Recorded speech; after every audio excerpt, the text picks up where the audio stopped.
Assalamualaikum warahmatullahi wabarakatuh.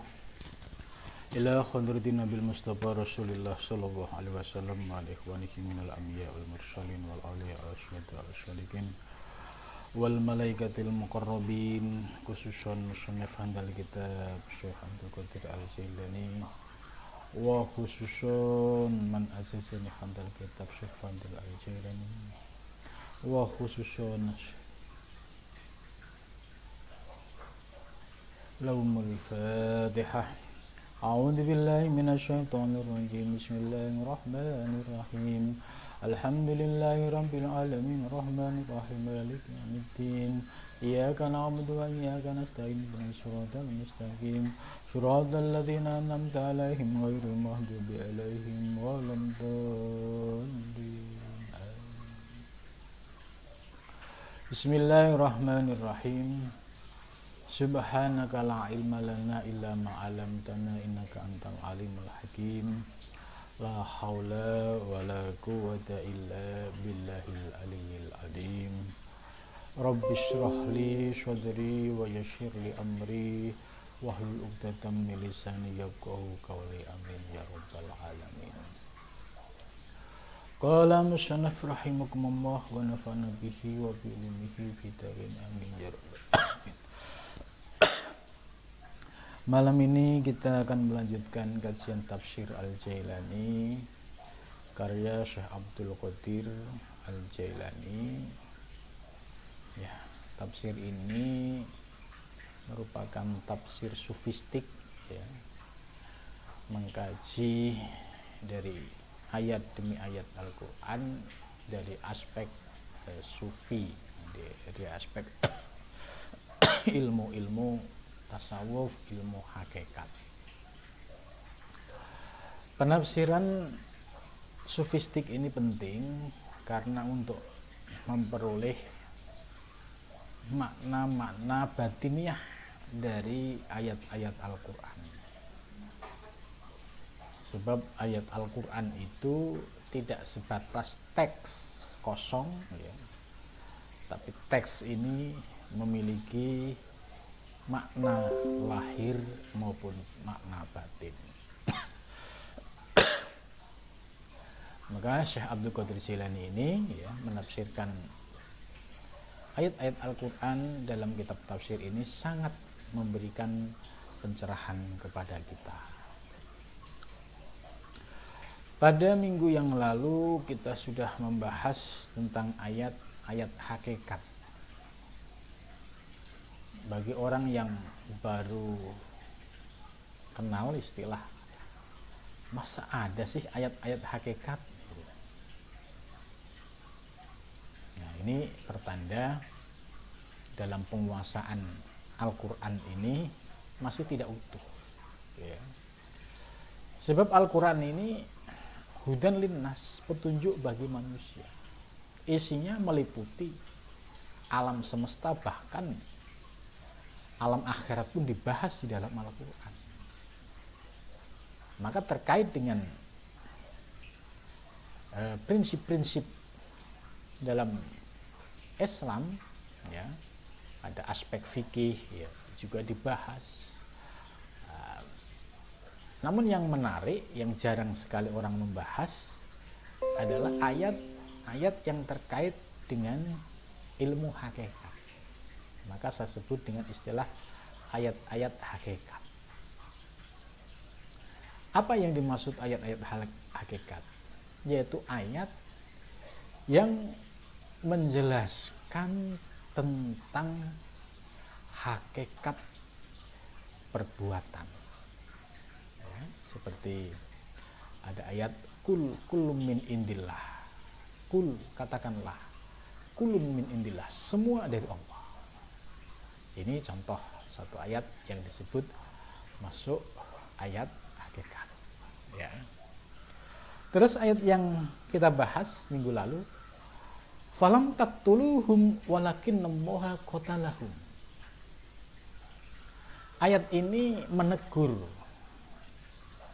umat Islam pada saat itu yang ketika perang dia memperoleh kemenangan, Ini kalau nggak diturunkan ayat-ayat yang berkaitan dengan akidah, maka akan muncul sikap ujub dan takabur dari kalangan umat Islam.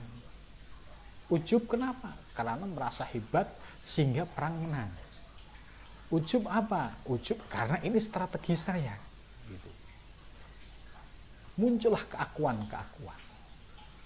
Muncullah pengakuan-pengakuan bahwa ini peran saya, ini peran saya.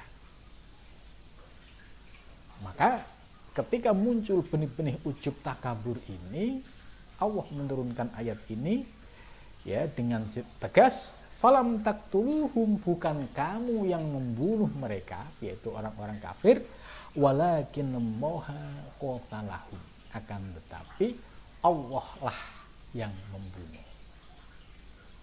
Akhirnya dengan ayat ini yang awalnya tadi ujub, takabur, sombong, merasa hebat, langsung turun drop. Oh iya ya, ternyata yang membunuh mereka bukan kita, artinya bukan mereka yang merasa hebat tadi, tapi sesungguhnya yang membunuh mereka adalah Allah Subhanahu wa ta'ala. Nah, maksud ayat ini ya sesungguhnya tadi memutus benih-benih ujub dan riya, ujub takabur tadi yang akhirnya riya, gitu ya. Akhirnya sombong karena merasa dirinya hebat. Kemudian ini akhirnya ujung-ujungnya nanti kalau tidak saya bantu di dalam perang melawan kafir Quraisy nggak bakalan menang Nabi Muhammad. Nah, akhirnya seolah-olah ya tanpa bantuan dia ini perang nggak akan menang. Gitu. Atau nanti muncul penyakit lagi. Islam kalau nggak saya bantu dalam perang ya nggak mungkin bisa menang. Nah, persepsi yang seperti ini harus kita runtuhkan. Ini adalah keakuan, keegoan. Maka ayat ini sama saja kayak memotong supaya jangan sampai muncul keakuan, keegoan. Ya, akhirnya Allah lah yang membunuh mereka. Logikanya gimana kok Allah membunuh mereka, wong buktinya saya yang perang. Nah, ini perlu penjelasan, perlu nalar ya, nalar teologi. Bagaimana bisa memahami bahwa hakikatnya yang membunuh adalah Allah sebagaimana firman ini. Ya gampang saja. Mereka berperang memiliki gerakan tangan, memiliki kehendak, memiliki kemampuan, ya, memiliki kemampuan mata memandang, bisa melihat musuh, ya kan? Telinga bisa mendengar apa komando dari pimpinan.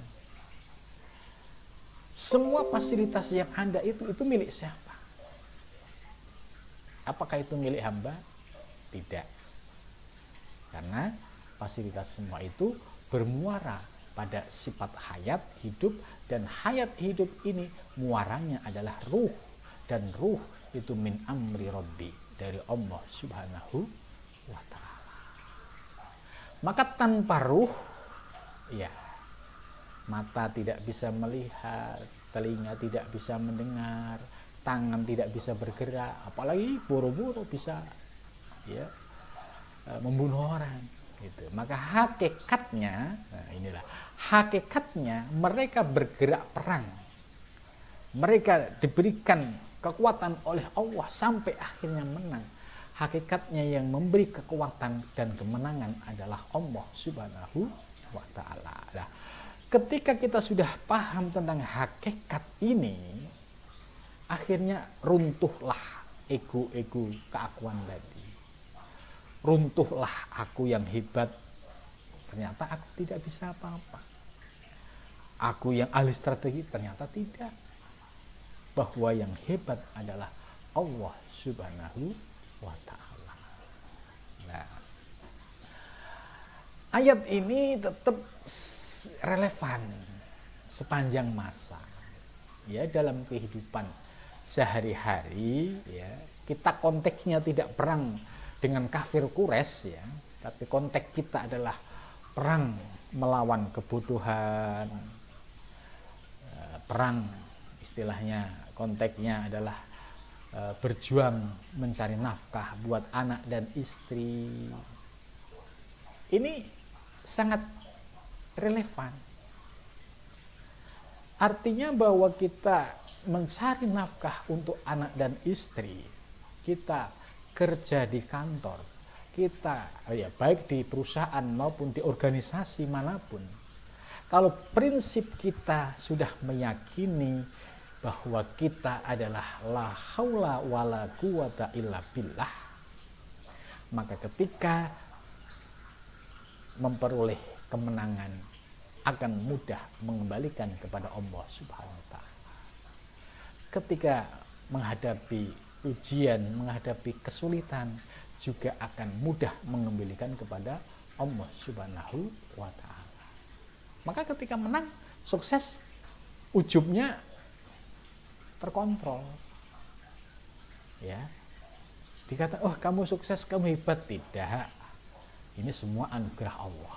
Tanpa Allah, aku tidak punya daya dan kekuatan apa-apa. Nah, inilah yang disebut bahwa ayat-ayat hakikat semacam ini adalah relevan sepanjang masa. Jadi kalau ada orang ya, berangkat kerja dari pagi pulang malam, tapi tidak didasari dengan bismillah. Bismillah itu penyandaran secara akidah kepada Allah. Tidak didasari dengan hawalah, dengan la haula wala quwata illa billah. Maka yang muncul ketika dia berhasil atau gagal itu nanti nafsunya yang dominan. Kalau berhasil, ujub takaburnya muncul. Ini kan nafsu. Kalau tidak berhasil, nafsunya juga muncul juga, ngedumel, suudon kepada Allah, gitu kan. Gimana sih Allah? Saya sudah kerja keras, sudah doa, sudah sholat, gitu. Kok masih nggak dikabulin gitu. Sementara itu orang-orang yang nggak sholat aja sukses berhasil. Nah, akhirnya muncul suudon kepada Allah Subhanahu wa Ta'ala. Jadi mengkaji ayat-ayat hakikat seperti ini, menggali kedalamannya ini penting karena tetap relevan sepanjang masa. Ya, ini konteksnya pada zaman Nabi, ternyata dalam zaman modern yang seperti ini tetap ayat ini relevan. Hanya tadi mafhum muwafaqah mukhalafahna ini yang perlu kita olah gitu. Jangan dipahami secara tekstual. Oh, ini kan ayat ini tentang kafir Quraisy zaman dulu. Ini nggak ada kaitannya dengan zaman sekarang dong. Nah, berarti tujuan Al-Quran ini hanya untuk kafir Quraisy. Ini yang salah. Karena Al-Quran hudan linnas, petunjuk bagi manusia. Gitu. Ya. Jadi penafsiran sufistik seperti ini sangat penting. Sebab selama ini orang membaca Al-Quran, orang disuruh mendekat Al-Quran. Kalau dia tidak punya kemampuan bahasa Arab, tidak memiliki kemampuan nahwu shorof, ya pasti mengandalkan terjemahan. Makna terjemahan itu juga kering, ya, tergantung dari penerjemah. Kalau penerjemahnya itu wawasan keilmuannya itu tekstual, ya akan muncul terjemahan yang berbasis tekstual. Tapi kalau yang penerjemah itu memiliki kedalaman makna lahir dan batin, bisa menjelaskan aspek lahir dan aspek batinnya. Nah, inilah yang disebut oleh Kanjeng Nabi di awal pengajian tafsir Jalalain ini, bahwa Al-Quran setiap hurufnya memiliki 7 tingkatan makna batin. Nah, ini penting karena penafsiran sufistik ini lebih menenteramkan kepada diri kita. Oh iya, berdasarkan ayat ini ternyata kita harus memahami tentang hakikat diri kita, hakikat perbuatan kita, bahwa diri kita hakikatnya seorang hamba yang tidak punya daya dan kekuatan apapun kecuali dengan daya dan kekuatan Allah Subhanahu wa Ta'ala. Nah, ini ayat yang pertama ya. Kemudian ayat lanjutannya ini juga sering dikutip ya. Wa ma romaita id romaita walakinnallaha roma, gitu. Wa ma romaita manya manafi ya. Romaita mufrad mudzakkar mukhatab. Wa ma romaita, dan tidak kamu melempar ya. Id romaita, ketika kamu melempar, walakinnallaha roma, akan tetapi sesungguhnya Allah adalah yang melempar. Ini juga ayat-ayat hakikat. Ini ayat prinsip-prinsip hakikat. Maksud ayat ini ya, jadi ketika, maaf ini sebagai perumpamaan saja, ketika tasbih di tangan saya lempar ya, ini misalkan, ini bukan kamu, bukan Ali yang melempar ya, hakikatnya walakinnallaha roma, akan tetapi Allah. Ayo kita dekatin maksud ayat ini dengan tafsir ahli kasfi atau tafsir sufistik, bahwa yang dimaksud kamu tidak melempar akan tetapi Allah, ini adalah ayat hakikat. Maksudnya bahwa kemampuan saya megang tasbih, kemampuan saya mata memandang, telinga melihat, terus kemudian seluruh organ tubuh saya menjadi normal, ya itu kan akarnya ada di ruh, dan ruh itu yang menggerakkan semuanya. Nah, roh itu milik siapa? Milik Allah. Ya sudah, kalau milik Allah berarti semua gerakan makhluk muaranya, kembalinya kepada Allah Subhanahu wa Ta'ala. Ini secara hakikat. Akan tetapi ini harus dibungkus ya. Jangan sampai tafsir ayat-ayat hakikat ini ya terus dipahami secara telanjang. Akhirnya kalau dipahami secara telanjang, tidak menggunakan kaidah adab syariah, nanti dipahami oleh orang yang tidak paham konstruksi syariah, maka oh kalau begitu semua perbuatan hamba itu dari Allah ya. Ayo udah ngambil pohon tetangga gitu kan, diingetin, ngapain kamu ngambil mata tetangga? Ini kan punyaku. Tidak, ini milik Allah. Nah, ini namanya sudah penyalahgunaan. Ini namanya termasuk membenarkan tindakan hawa nafsu dengan ilmu. Ya. Jadi kenapa mencuri? Karena ada hawa nafsu, tapi dinisbatkan kepada Allah. Itu. Maka terkait dengan perbuatan-perbuatan yang mungkar dan fahsya, ya ini harus melihat ke dalam diri kita. Kita ini seorang hamba, diperintah oleh Allah kalau ada perbuatan fahsya dan mungkar ya harus dijauhin. Karena Allah tidak pernah menyuruh perbuatan yang fahsya dan mungkar. Nah, ini kalau dia paham ayat lain, ya, innallaha la ya'muru bil fahsya wal munkar. Jadi ayat ini harus ditutup dengan ayat lain. Maka kalau dipahami telanjang, itu yang terjadi seperti murid-muridnya Syekh Siti Jenar.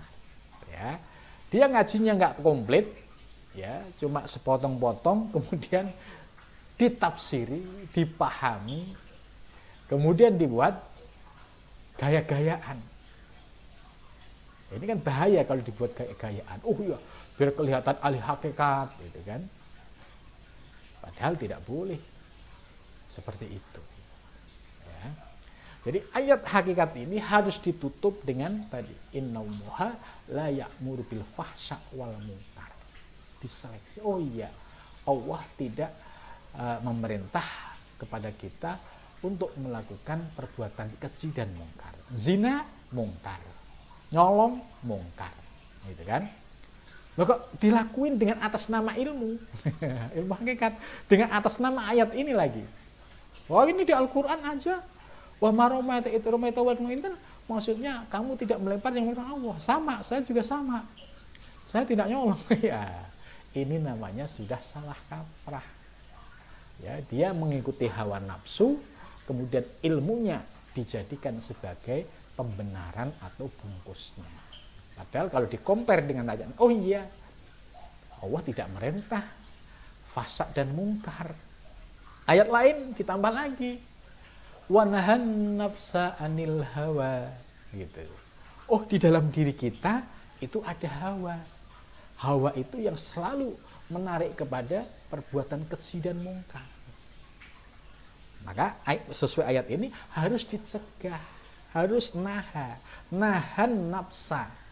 Jiwa kita yang bersih ini harus mampu mencegah dari kehendaknya hawa. Kalau diikutin, ya kita berarti ikut dalam jebakan setan tadi. Maka tugas kita sebagai seorang salik ya harus melihat bahwa tugas kita sebagai seorang salik itu masih berjuang melawan hawa nafsu. Maka dalam memahami ayat-ayat hakikat ini harus penting lihat konstruksi utuhnya. Ini sangat bahaya kalau ngaji ayat ini tok kemudian dibuat dasar memuaskan hawa nafsunya. Oh ini Allah juga, oh ini Allah juga. Nah, ini yang salah kaprah seperti ini. Karena ada ayat lain yang menegaskan Allah tidak pernah menyuruh perbuatan fasad dan mungkar. Ayat lain lagi bahwa di dalam diri kita ada hawa nafsu, ada hawa, ya, ada nafsu. Nah, ini yang harus kita tundukkan. Ketika ada keinginan untuk perbuatan yang tidak diridhai oleh Allah, keji mungkar, ya ditahan. Ditahan inilah yang disebut dengan riyadhah, yang disebut dengan mujahadah, yang disebut dengan jihad akbar. Jangan terus dilos, kemudian ditimbali, ini kehendak Allah ini. Nah, inilah perlu pemahaman yang proporsional. Sebab ini penting sekali ayat ini, karena ini sebagai prinsip. Ya, tapi harus ditutup juga dengan ayat lain, supaya apa? Supaya dalam prakteknya itu antara syariat, hakikat, thariqah, dan ma'rifah sinergis, tanpa ada tumpang tindih, tanpa ada terjadi benturan, ya. Karena prakteknya didasari dengan ilmu. Maka kalau orang yang tidak paham konstruksi ilmu ini, ya, kadang ada yang menggunakan ayat ini, terus dia mengikuti hawa nafsunya, semua dinisbatkan kepada Allah. Ya jangan salahkan kalau seandainya Anda mencuri, menisbatkan kepada Allah, nanti digebukin sampai mati, ya sandarkan juga kepada Allah, gitu kan? Itu mau nggak begitu? Kan kadang-kala maunya yang enak-enak itu. Untuk keluar diri semua dinisbatkan Allah, tapi untuk ke dalam diri nggak mau. Nah ini namanya nafsunya sedang bermain. Ya jangan sampai kita ditipu oleh hawa nafsu yang ada di dalam diri kita, ya.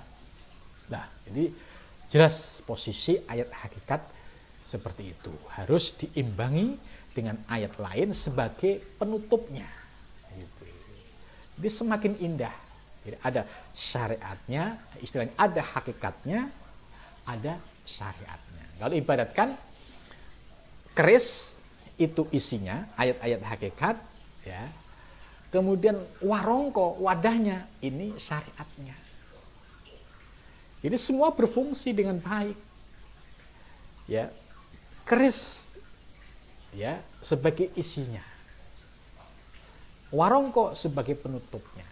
Akan nampak indah kalau keris dan warongko ini bersinergi.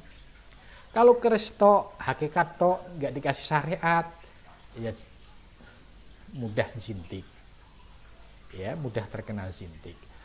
Fikih tok, ya, syariat tok, fikih tok, nggak mau hakikat, gampang menjadi orang fasik. Ya, itu lihat orang-orang yang background ilmunya hanya fikih oriented, itu gampang terjebak pada perbuatan nifak, munafik, atau perbuatan fasik. Gitu. Maka supaya terjadi keseimbangan, supaya tahakkoko, maka antara syariat dan hakikat harus seiring sejalan. Antara ayat syariat dan ayat hakikat juga harus saling bersinergis supaya tidak jalannya tidak berat sebelah, ya.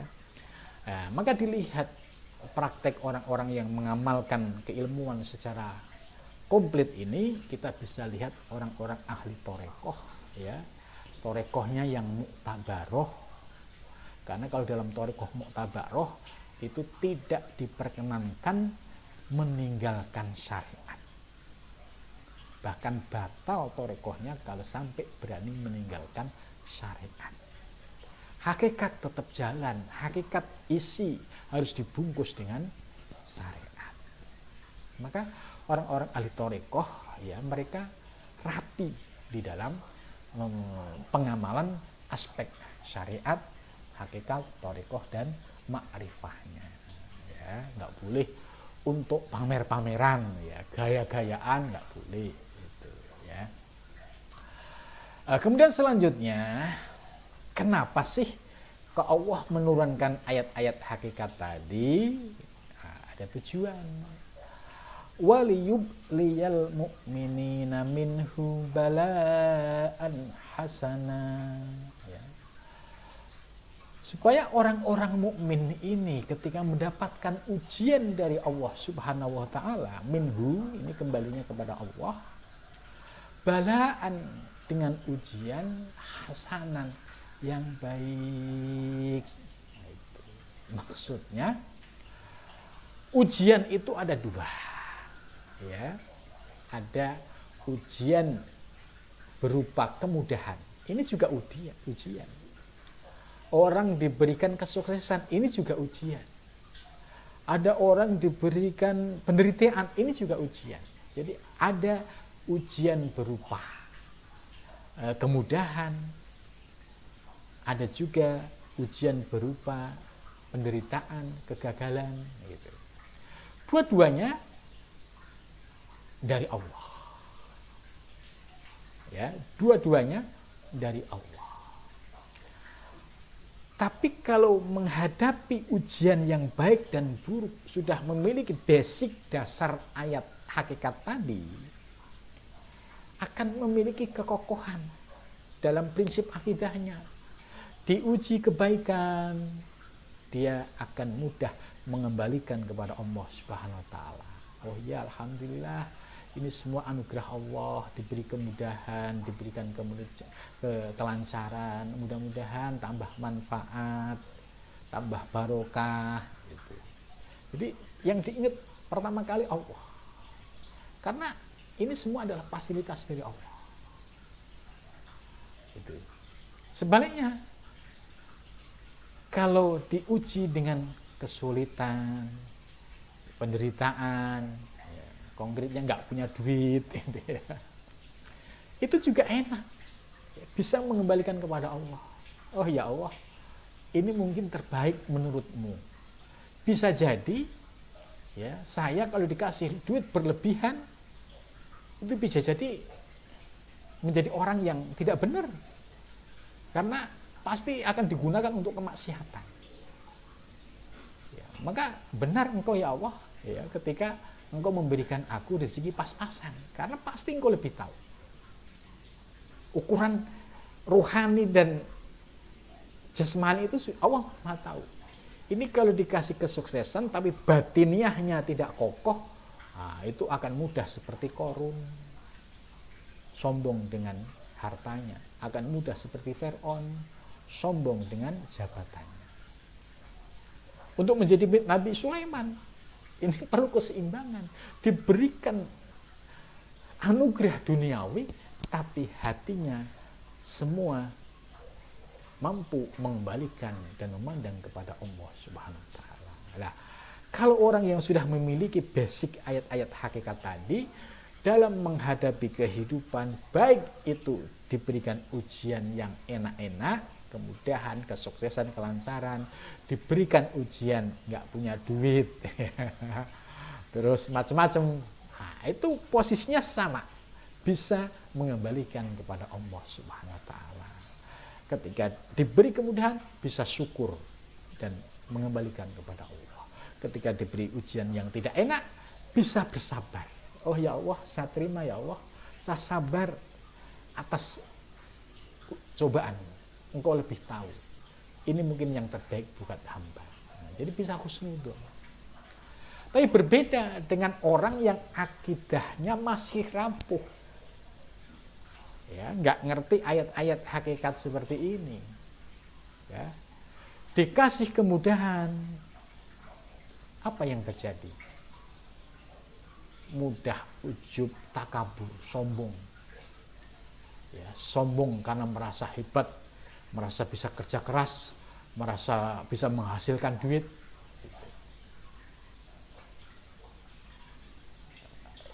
Dampaknya, akhirnya lebih banyak mengikuti hawa nafsunya daripada mengikuti perintah Allah. Karena lebih mudah diseret oleh hawa nafsu daripada ditarik kepada jalan kebenaran. Jadi dikasih rezeki banyak, ini bukannya baik sesungguhnya, tapi malah madorot. Ya, karena nggak ada kesiapan rohaninya, akhirnya hawa nafsunya yang dominan, kemudian hawa nafsunya ini yang narik kepada kemaksiatan, narik kepada perbuatan fasik dan mungkar. Nah, ini efek diberikan kemudahan, kelancaran, kesuksesan, tapi tidak didasari dengan akidah yang kokoh. Sebaliknya juga orang yang seperti ini dikasih ujian, ya, punya usaha gagal, punya proyek gagal, ya semua jalan buntu. Ini orang yang nggak mapan akidahnya ini juga bermasalah. Akhirnya seudon kepada Allah. Ya Allah, saya sudah sholat malam, kok nggak ada solusinya, gitu. Nggak ada jalan keluarnya, masalah tetap datang silih berganti. Seudon kepada Allah. Ya udah kalau gitu, akhirnya setan bermain, iblis bermain. Dah, kamu datang ke gunung sana itu, di gunung sana itu ada dukun yang sakti. Katanya bisa menyelesaikan semua masalah. Padahal dukunnya sendiri itu juga punya masalah, bingung sendiri, gitu kan. Gitu. Akhirnya semakin terperosok jauh. Udah seudon kepada Allah, kemudian akidahnya disesatkan oleh iblis, yaitu akhirnya mencari solusi ke dukun, kepada selain Allah. Nah, ini dampak ya batiniah yang belum siap, ya, diberikan ujian baik kemudahan maupun kesulitan. Tapi berbeda dengan orang yang akidahnya sudah kuat, sudah kokoh, maka ketika diberikan ujian kebaikan, dia akan mudah, bahkan bisa menjadikan sarana untuk takarub kepada Allah Subhanahu wa taala. Dia harta berlimpah, tapi dia tidak pelit. Ya, dia tidak segan-segan setiap bulan, setiap saat mengeluarkan infak zakat. Ya, kalau zakat aturannya mencapai haul, tapi kalau infak sedekah bisa setiap saat. Karena di dalam hatinya tidak ada rasa memiliki, sebab merasa ini semua milik Allah, saya hanya ketitipan. Nah, orang-orang yang diberikan anugerah seperti inilah, ini yang diberikan kekokohan, ya, akidah dan prinsip, ya, di dalam batiniahnya. Sebaliknya yang lemah akidahnya tadi mudah goyah, mudah berubah. Nah, ini pentingnya kita belajar ilmu terkait dengan akidah, yaitu ilmu-ilmu hakikat yang sebagaimana dijelaskan. Maka balaan hasanan kan di Al-Qur'an, wa nabluwakum bisyarri wal khairi, gitu kan. dan kami akan mengujimu dengan kebaikan dan keburukan. Nah, ini balaan hasanan. Kalau kita basic akidahnya sudah kokoh, maka diberi ujian baik buruk, semua hasanan, semua baik. Diberikan rezeki yang melimpah, oh ya alhamdulillah ya Allah, mudah-mudahan manfaat buat berjuang menegakkan kalimat-Mu ya Allah. Ya. Diberikan nggak punya duit, ya terima kasih ya Allah, mungkin ini ya menurut-Mu baik, ya supaya bisa diam di rumah, nggak kelayapan, dan bisa istiqomah ibadah. Gitu. Jadi diambil positif thinkingnya, tidak ada seudon sedikit pun pada Allah. Maka menjadi balaan hasanan, ujian yang baik. Innallaha sami'un alim. Lah, orang-orang yang sudah memiliki kekokohan akidah sehingga menganggap semua ujian adalah baik, baik buruk maupun baik, ya.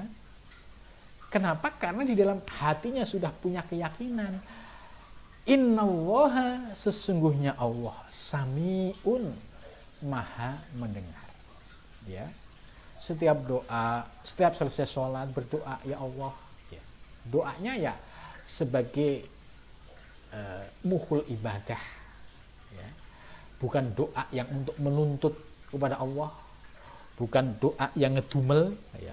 Bukan doa yang protes, ya kan? Tapi doanya sebagai doa seorang hamba yang lemah, yang faqir, memohon kepada zat yang maha kuasa, yang maha segalanya. Toh soal pengabulannya ya dikembalikan kepada Allah, karena Allah lebih tahu.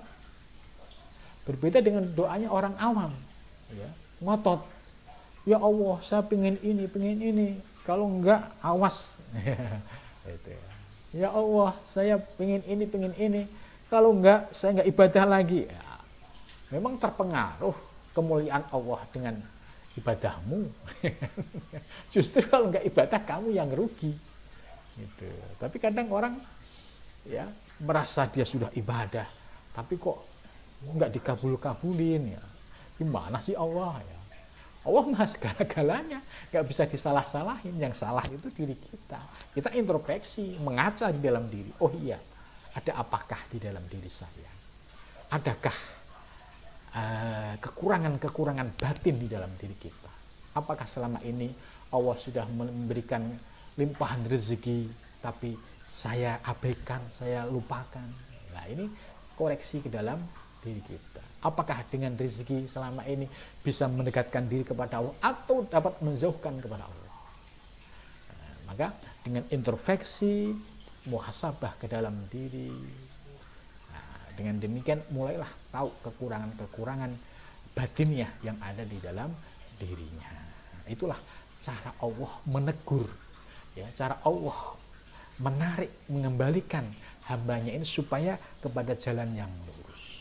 Ya, karena kan dikasih kemudahan, ini jalannya mulai miring-miring, ya, udah mulai suka maksiat, dianggap biasa, disuruh zakat, infak susah, berat, alasan macam-macam. Nah, suatu saat kalau Allah menunjukkan kasih sayangnya, ya, itu istilahnya dijewer oleh Allah dengan cara usahanya tiba-tiba bangkrut, ya, usahanya tiba-tiba ditipu orang, akhirnya punya kesadaran untuk kembali kepada Allah.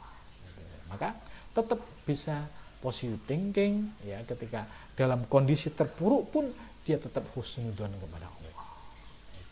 Ya. Jadi sami'un, yakin Allah itu maha mendengar. Lintasanku pun Allah tahu. Ya'lamu ma fis sudur, Allah mengetahui apa yang dalam hati. Maka kalau doa nggak usah kencang-kencang, nggak usah teriak-teriak, nggak usah pakai ngancem-ngancem. Ya Allah, kalau jagoanku nggak engkau jadikan, nah ini kan ngancem. Ya Allah, ini kalau nggak kamu memang kamu siapa, gitu kan? Nah, digituin gimana? Kamu siapa? Kamu kan setetes air hina, kok berani nantang-nantang Allah, berani. Nah, ini kan karena dia sedang lupa, sedang diperdaya oleh hawa nafsunya. Ya, itu samiun, maha mendengar. Jadi doa dengan bahasa batin dinikmati itu lebih indah. Itu lebih indah dan lebih memuaskan batiniahnya. Kemudian alimun, ya, meyakini Allah Maha tahu. Kalau sudah meyakini Allah Maha tahu, apapun yang diberikan oleh Allah itu yang terbaik. Oh, diberikan doa saya dikabulkan, oh ternyata berilah kebaikan di dalamnya ya Allah. Jangan sampai dengan kemudahan-kemudahan ini saya tergelincir kepada kemaksiatan. Nah, ini ketika dia mendapatkan sesuatu itu sudah mulai hati-hati. Ya Allah, bimbinglah hamba, jauhlah hamba ya dari tipu daya setan. Sebaliknya, kalau diberikan ujian-ujian yang agak sulit, agak susah, ya contoh konkret nggak punya duit, usaha gagal terus, ya, bisa meyakini alimun Allah Maha Tahu.